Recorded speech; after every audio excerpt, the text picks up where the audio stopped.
he'll be amongst the recovering and wounded veterans. And his heart is still very much with them, and their heart is very much still with him.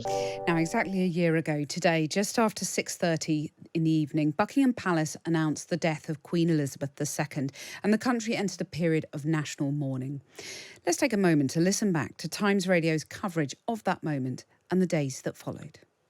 I can now say you're listening to Times Radio. Buckingham Palace has announced that Her Majesty the Queen has died at the age of 96. The Queen was ahead of all the armed forces and was Colonel-in-Chief of a number of regiments and so on. But the then Prince of Wales himself was Colonel-in-Chief of many army regiments, the Parachute Regiment, the Army Air Corps being but two, and units and ships of the Royal Navy and stations of the Royal Air Force. So he has had, like his mother, a very long and close relationship with the armed forces. Indeed, like other members of the royal family in times past, he served in the Royal Navy. So I think, as far as the last year is concerned, there has been quite a major reappointing going on, because those titles and positions that the late Queen held obviously had to be filled.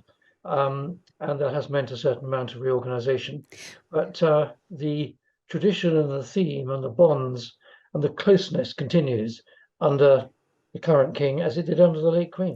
Well, you've said in the past that you miss Prince Harry because obviously his relationship with the armed forces was incredibly personal and quite intense.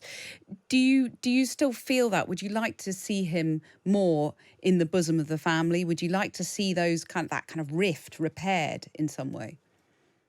Well, I think there are two issues there. I think his relationship with his family, I think that's a matter for him and his family. But as far as his relationship with the veterans is concerned, just watch the news space over the next week or two. The Invictus Games is about to be held in Dusseldorf, and the Invictus Games are very much the brainchild of Prince Harry. From the first Invictus Games held, I think it was in 2014 in London, and this is going to be, I think, the fifth Invictus Games, this time in Germany. And he'll be absolutely there. He'll be amongst the recovering and wounded veterans, and his heart is still very much with them, and their heart is very much still with him. So you've been in touch with him recently, have you, on that? On the issue of the Invictus Games, absolutely, and that's why I'm saying that just watch this space, and I think we will see very appropriate coverage. At least I hope there's going to be very appropriate coverage on television and radio and in the printed media of him in the Invictus family. Do you think he's been unfairly treated by the media in the last year or so? It's very hard to comment on that. Let's face it, he's had a complicated relationship over many, many years, going back to the experiences of his mother and the experiences that he had as growing up as a young child in the full glare of the media. So, it is what it is. But I think, just come back to what I was saying, I think you will see him absolutely standing up amongst the veteran family in the Invictus Games. And I will say bravo and well done to him for doing that.